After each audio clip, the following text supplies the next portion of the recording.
नमस्कार दोस्तों, Bansilal BLGC YouTube channel में आपका स्वागत है।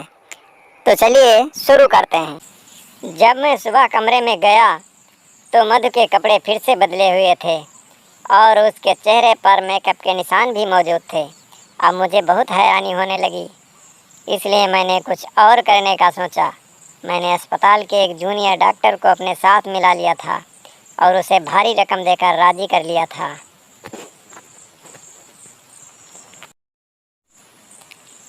अब मुझे रात का बेसब्री से इंतज़ार था।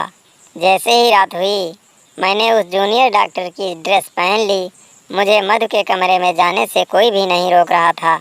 पहले तो मैंने जैसे ही मधु के कमरे की तरफ कदम बढ़ाया, एक नर्स भागकर मेरे पास आई और मुझे अंदर जाने से रोकने लगी। मैं उसके जाने के बाद आराम से मधु के कमरे में चला गया, मगर यह क्या, मेरे तो कदमों तले से ज़मीन ही निकल गई, क्योंकि मधु का बेड तो खाली था। वहाँ तो मधु का नामो निशान भी नहीं था। मैं बहुत परेशान हो गया और सोचा कि आखिर मधु कहाँ जा सकती है। मैं वैसे ही बाहर निकल आया। मैंने जूनियर डॉक्टर से मधु के बारे में पूछा तो उसने मना कर दिया। मैं अपने चेहरे पर मास्क लगाकर उस नर्स के पास गया जो मधु के कमरे के बाहर चक्कर लगाती थी। मैंने उससे पूछा कि इस कमरे का मरीज़ कहाँ है, तो वह बोली जहाँ रोज़ जाती है, आज भी वहीं गई है। मुझे लगा कि मैं ज़्यादा कुछ भी नहीं सुन पाऊँगा। मैंने धड़कते दिल के साथ उस नर्स से पूछा, आखिर वह कहाँ जाती है? तो नर्स मुस्कुराकर बोली, ज़्यादा होशियार मत बनिए, आप भी तो सब कुछ जानते हैं। मुझे क्यों फंसा रहे हैं? अपना हिस्सा आप भी तो ले रहे हैं। यह सब मेरे लिए बर्दाश्त से बाहर होता जा रहा था। मैंने जूनियर डॉक्टर की वर्दी उसे वापस कर दी और खुद अपने कपड़े पहनकर वापस अस्पताल की बेंच पर जा बैठा। मैंने पलक तक नहीं झपकी। मैं देखना चाहता था आखिर मधु कहाँ से वापस आएगी, लेकिन सुबह के 9 बज गए, मधु अस्पताल नहीं आई। एक नर्स मेरे पास से गुजरी तो मैंने उससे कहा, मैं अपनी पत्नी से मिलकर ऑफिस जाना चाहता हूँ। तो वह बोली, जी आप जाकर मिल लें, आपके पास 10 मिनट हैं। मैं इजाज़त मिलते ही बड़ी तेज़ी से मधु के कमरे में दाखिल हुआ। मधु अपने बेड पर मौजूद थी। उसने आज फिर से कपड़े चेंज किए हुए थे और हर रोज़ की तरह उसके चेहरे पर मेकअप के निशान थे। अब मेरी समझ में सारा मामला आ चुका था।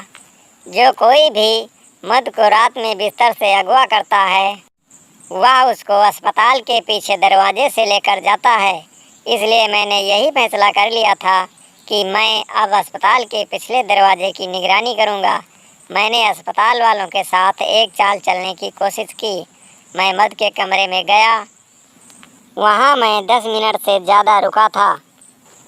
मुझे पता था कि अब मुझे कोई डॉक्टर यहाँ से निकालने के लिए ज़रूर आएगा और मेरी सोच के मुताबिक 12 मिनट पर एक डॉक्टर उस कमरे में आया और बोला, सर अब आपको यहाँ से जाना होगा।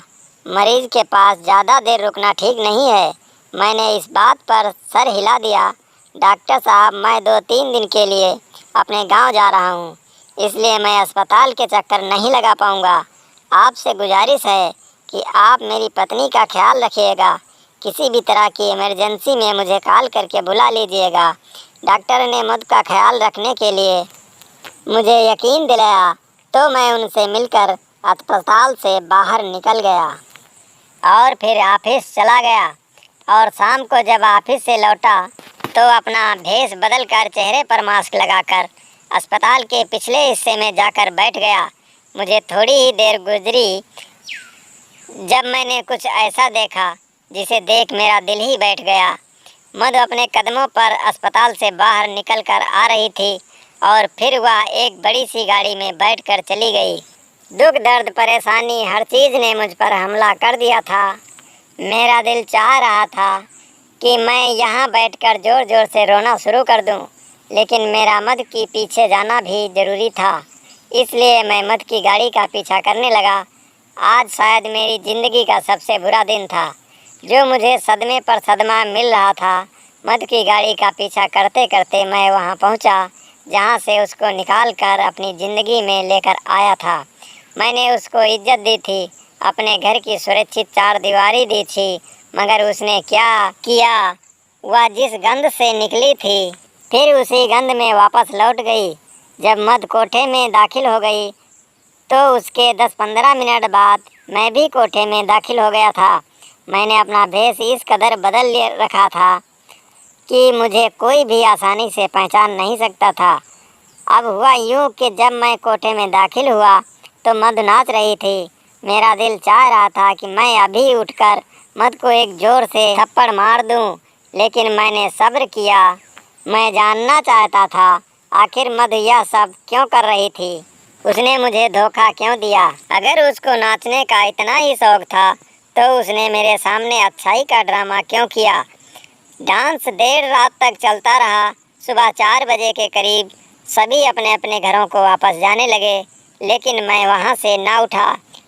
जब हॉल खाली हो गया तो मैं उठकर मधु के सामने खड़ा हो गया। मैंने अपने चेहरे से मास्क हटाया तो वह मुझे देखकर हैरान हो गई। उसका चेहरा डर के मारे लाल हो चुका था। मेरी आंखों में आंसू आ गए थे। मैंने रोते हुए कहा, मधु, अगर तुम यह सब छोड़ नहीं सकती थी तो तुमने क्यों मुझसे कहा मैं तुमसे शादी कर लूं। मैंने अपने माँ बाप का दिल भी दुखाया, लेकिन तुम फिर भी मेरी नहीं बनी। मधु भी रोने लगी थी। रोते हुए बोली, कुछ लोग हम जैसे होते हैं जिनकी किस्मत में इज्जत होती है ही नहीं। तुमसे शादी करके बहुत खुश थी कि अब मुझे किसी के सामने नाचना नहीं पड़ेगा। इज्जत की ज़िंदगी गुजारने के लिए फिर कुछ ऐसा हुआ कि मजबूर होकर फिर से कोठे पर आ गई। मैंने चिल्लाकर पूछा, मुझे भी तो बताओ, तुम्हें ऐसी कौन सी मजबूरी आ गई थी कि तुमने यह सब किया। मधु ने बताया, तुमसे पहले एक सेठ मेरी ज़िंदगी में था। वह भी मेरे डांस का बहुत शौकीन था। उसने मुझ पर पैसा पानी की तरह बहाया था। सविता उसे जवाब दे बैठी थी कि मैं उसके सिवा किसी और के सामने नहीं नाचूंगी, मगर फिर अचानक से वह सेठ गायब हो गया। उसने मेरे लिए पैसे भेजने छोड़ दिए थे।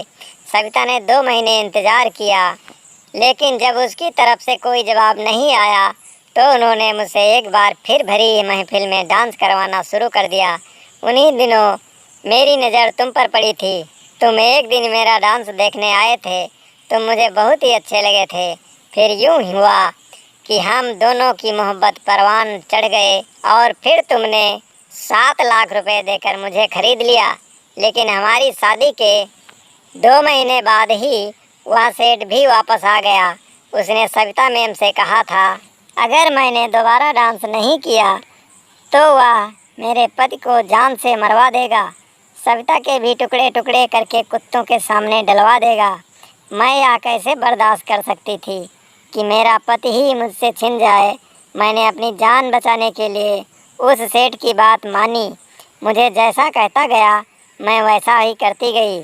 उसने कहा मैं आपसे दूर हो जाऊं और हर रात सिर्फ उसके सामने नाचूं। इसलिए मैंने अपने झूठे एक्सीडेंट का बहाना किया और डॉक्टर को अपने साथ मिला लिया। फिर मैंने अस्पताल की नर्सों को भी अपने साथ मिला लिया था। सेठ के कहने पर मैंने फिर से कोठे पर नाचना शुरू कर दिया था, लेकिन उसका ध्यान तुम्हारी तरफ से हट जाए मेरे लिए यही काफ़ी था कि हर रोज़ 10 मिनट के लिए मेरे पास आ जाते थे। मैं तुम्हारा चेहरा देख लेती थी, तुम्हारी खबर मुझ तक पहुंच जाती थी। मैंने मधु से पूछा, तुम बताओ, क्या तुम अपनी ज़िंदगी में खुश हो? तो वह रोती हुई बोली, अब इज्जत की ज़िंदगी का मज़ा चख चुकी हूँ और अब मुझे यह मजबूरी की ज़िंदगी अच्छी नहीं लगती। मेरा दिल करता है सेठ फिर से कहीं गायब हो जाए और मैं तुम्हारी ज़िंदगी में वापस आ जाऊं। मैंने मधु के हाथ पकड़कर कहा कि मेरी एक बात तुम याद रखना, बाहर के लोग इस इंसान को ही तोड़ने में कामयाब होते हैं जो अपने घर वालों से बातें छुपाता है। अगर तुम सेठ वाली बात मुझे पहले बता देती तो मैं इसका कोई न कोई हल निकाल लेता और तुम्हें भी इतनी परेशानी न उठानी पड़ती। मैंने मधु को तसल्ली दी। उस सेठ के खिलाफ FIR दर्ज करवाई और फिर उसे पुलिस उठाकर ले गई। अब मैं अपने वादे के मुताबिक गांव वापस आ गया था।